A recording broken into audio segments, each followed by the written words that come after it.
Hello mga kabibig! Welcome back sa ating bagong YouTube channel. Ito ang pinakamaingay na YouTuber sa lahat ng YouTube. Ako si Kabibig, maglabag-labag na tao with the evidence. Ako po kabibig. Ito na ang chika. Mga sikretong ginawa ni BBM sa Pilipinas. Binulgar ng Japanese na ito. Si Shunichi Fushiki. Siya ang nagbulgar sa mga di magandang ginawa ni BBM sa Pilipinas, lalo na sa pamilyang Duterte. At alam nyo ba kung saan niya ito binulgar?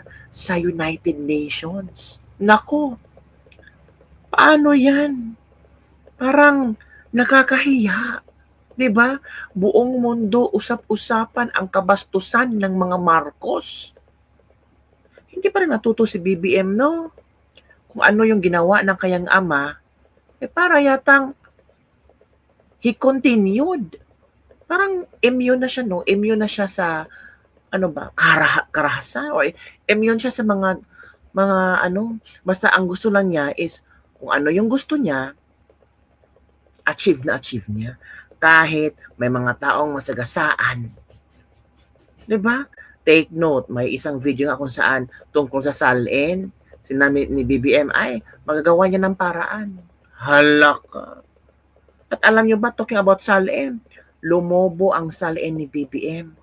This 2025, I think so, last year, lumubos into bilyones kumpara kay VP Sara na pinagpipestahan ng mga kongresista.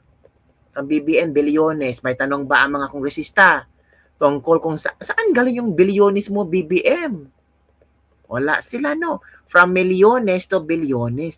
Tahimik sila pag tungkol kay BBM. Pag mga Duterte na kung ano-ano mga sasabihin nila. Eto, pasalamat na lang tayo na may isang matapang na Japanese na si Shunichi Fushiki kung saan sumula siya sa United Nations, pinulgar niya ang kabastusan at kawalang hiyaan ni Bongbong Marcos Jr.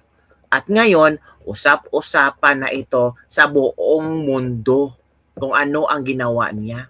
Ito kabibig ha, may ipagkikita ako sa inyo. Ito, sabi ni Shunichi Fushiki, Managing Director of ICSA, now the world can clearly see it. A government so uncomfortable with criticism that it seeks to silence not only its own citizens and media, but even the voices of foreign nationals exercising freedom of expression in international forum in democratic form. Oh, bakit nasabi niya ito na parang pinatatahimik si Fushiki? Naglabas ng matinding pahayag si Sean Ferguson Fushiki matapos ang mga ulat na may tangkang pressure laban sa isang NGO submission sa United Nations Human Rights Council kaugnay sa ICC case ni dating Pangulong Rodrigo Duterte. Ayon kay Fushiki, kung totoo umano na may pagtatangkang impluwensyahan o pigilan ang isang NGO submission sa UN, maituturing umano ito isa sa pinakamalaking diplomatic self-owns sa modernong panahon. Nako, kasi sabi ng DFA na ipare-reject nila itong submission ni Fushiki. Dapat i-reject yan.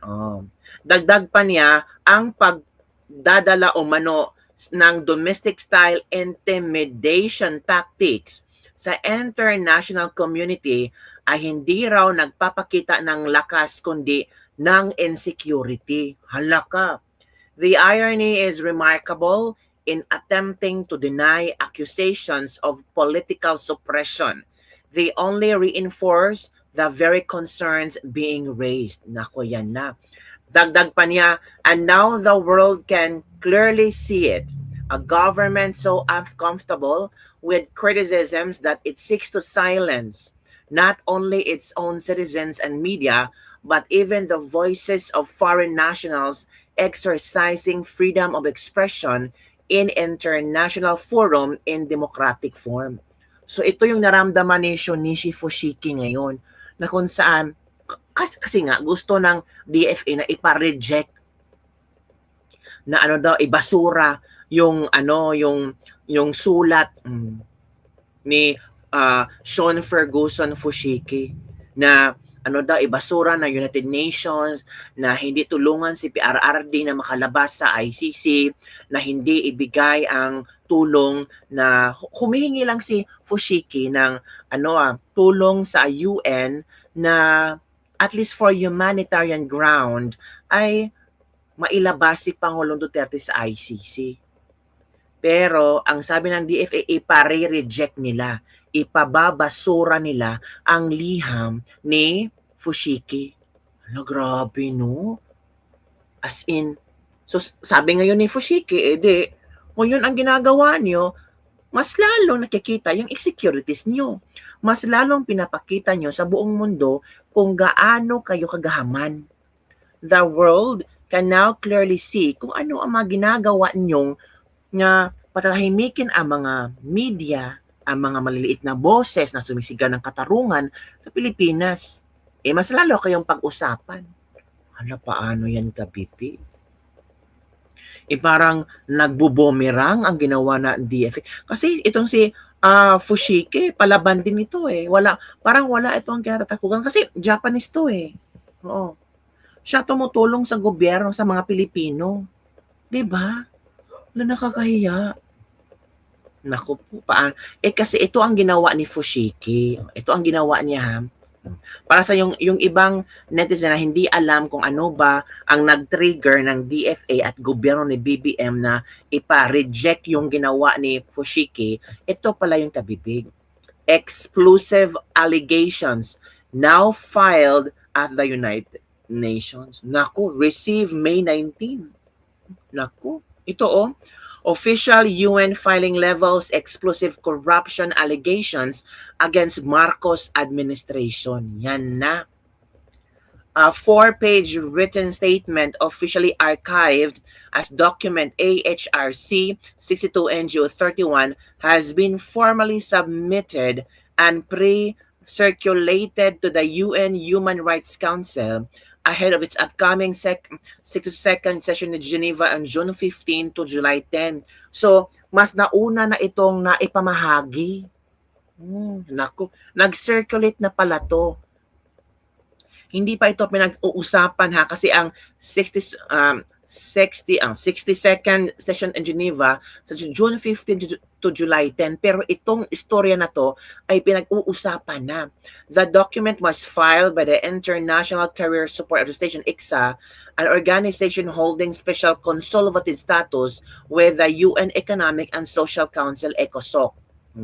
This is not the first time ICSA raised the Duterte case in Geneva, calling Duterte's detention as political persecution.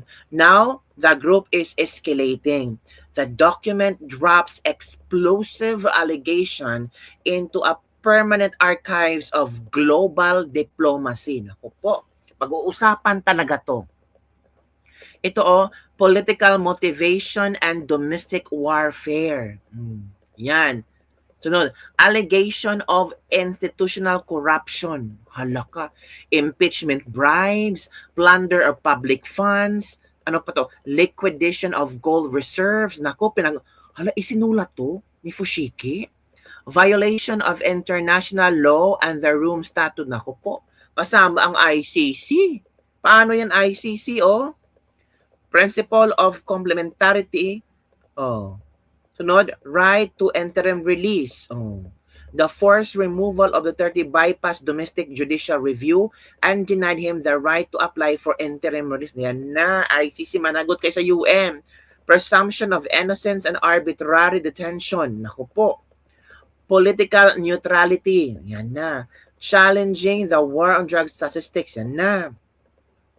The political targeting continues. Ito na. Yung kay Bato de la Rosa. Ito yung gusto sanang ito yung gusto sanang mangyari ni Fushiki, na sana ito yung ibibigay na aksyon ng Human Rights Council. Una, i-condemn the political instrumentalization of international justice. Issue a warning against member states weaponizing the ICC to settle domestic political scores and eliminate opposition leaders. Demand immediate provisional release call upon the ICC to immediately grant interim or conditional release to Rodrigo Duterte on humanitarian grounds, citing his advanced age 81 and failing health. Pangatlo, direct an investigation. Naku, iimbestigahan. Have the working group on arbitrary detention formally assess the procedural violations under Article 59 and investigate alleged prosecutor non-neutrality, bribery, and state corruption surrounding the case. Naku, yun na pong kabibig, mangyari. Naku, ano pa mangyayari dito mga kabibig? Naku. Ay, naku mga kabibig, parang iimbestigahan si Marcos. Naku.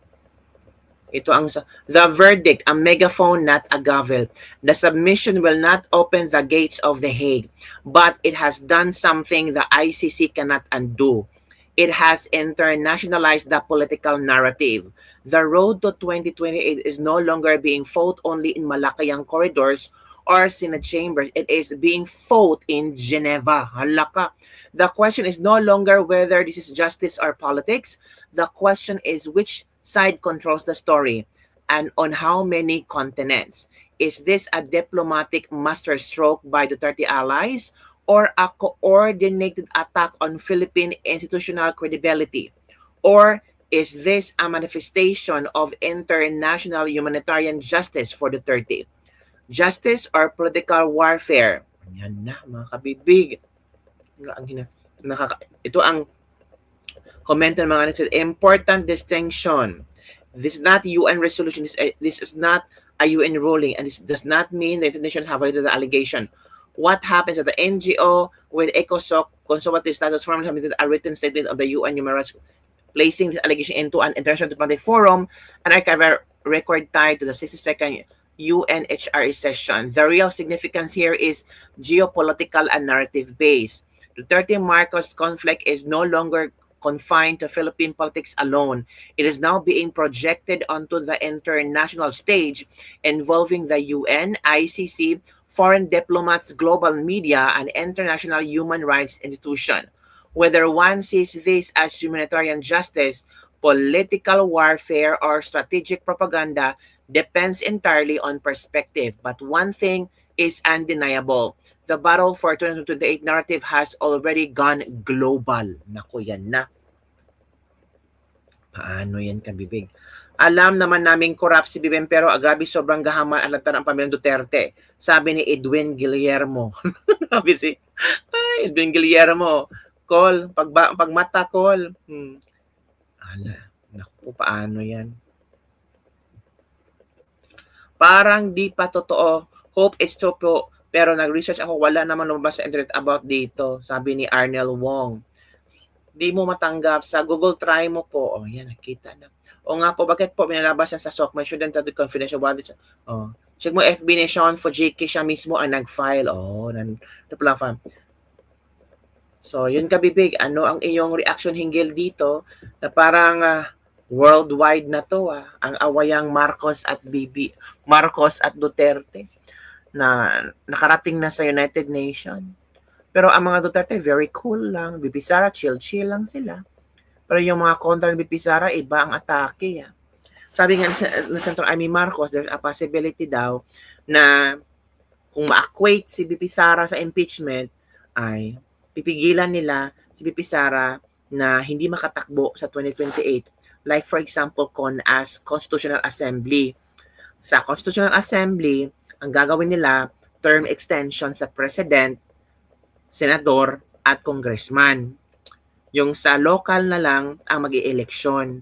So si BBM, kung ma-achieve nila, like sa Kongreso at ang Senado ay ang tawag dito, kung naging okay sa dalawa na magkaroon ng Constitutional Assembly at babaguhin na ang konstitusyon, posibleng ma-extend si BBM hanggang 2031. Pati yung mga kongresista at senador. So ano sa palagay niyo, kabibig? Payag ba kayo na walang election sa 2028? Sa 2031? What if ma-extend hanggang 2031 si Marcos? After that, magpapa-extend pa siya. parang martial law na 'to, 'di ba kabibig? So ano ang iyong komento hinggil dito mga kabibig? May power ba itong si Shunichi Fushigi para pag-usapan itong mga kabalastugang ginawa ni BBM sa Pilipinas, lalo na yung nangyari kay Pangulong Rodrigo Roa Duterte, at bibigyan kaya ito ng panahon ng United Nations? Lagay yung kabibig. Don't forget to like, subscribe, and share this video. Bye everyone. See you next time.